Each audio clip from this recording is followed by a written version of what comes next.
The US President Joe Biden kicked off the 75th NATO Anniversary Summit with a landmark announcement: a substantial package of air defense systems for Ukraine. Speaking at the historic Mellon Auditorium, Biden emphasized the alliance's unwavering support for Kyiv amidst its ongoing struggle against Russian aggression. Today, I'm announcing the historic donation of air defense equipment for Ukraine. The United States, Germany, the Netherlands, Romania, and Italy will provide Ukraine with the equipment for 5 additional strategic air defense systems. And in the coming months, the United States and our partners intend to provide Ukraine with dozens of additional tactical air defense systems. The United States will make sure that when we export critical air defense interceptors, Ukraine goes to the front of the line.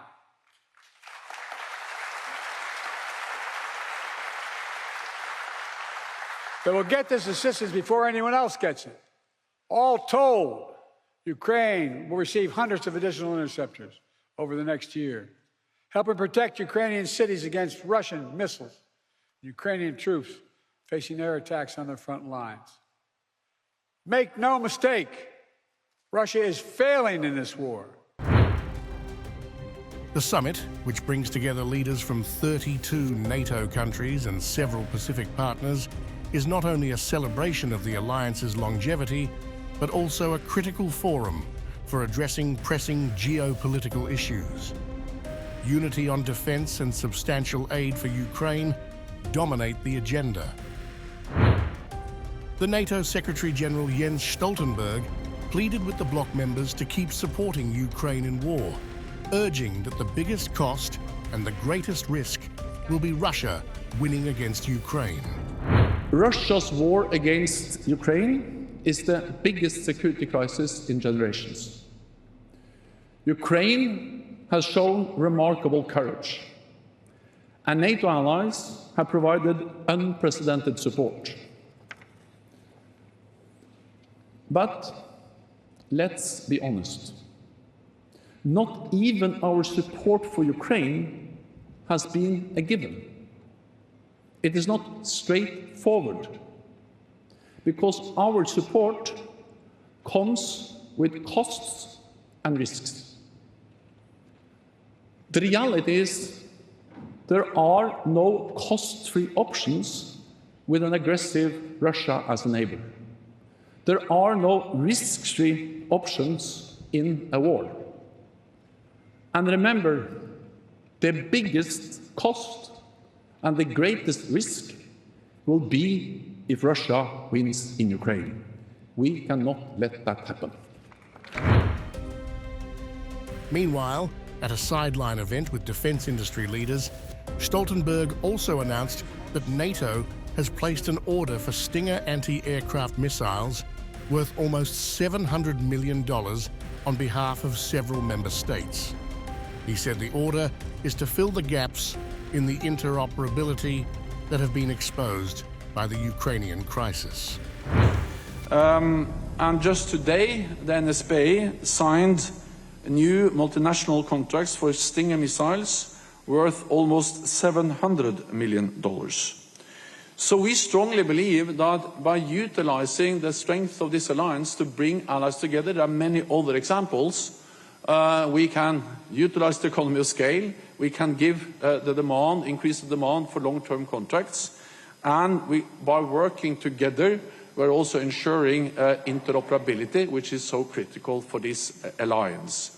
The reality is that the war in Ukraine has demonstrated not only that the stocks are too small, have been too small, and that the production capacity has been too little, but has also demonstrated serious gaps in our interoperability.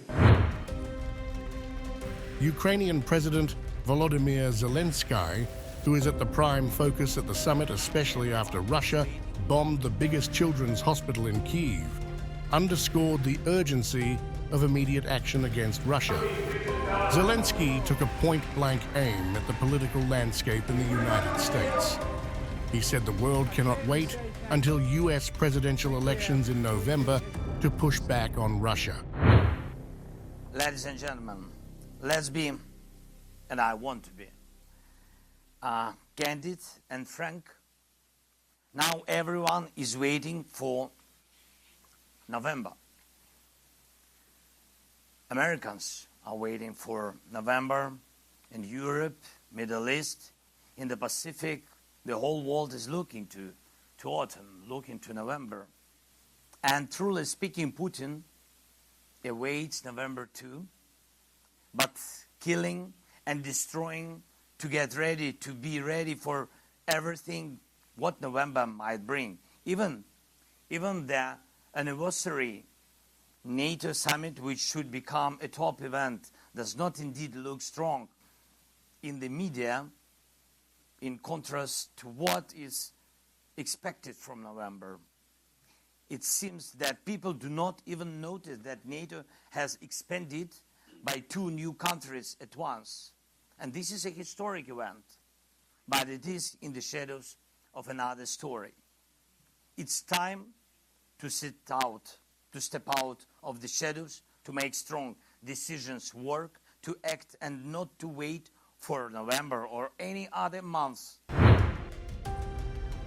Zelensky also said that the US cannot be a world leader without caring for world affairs, suggesting that America should step out of its internal rifts and start to look outside.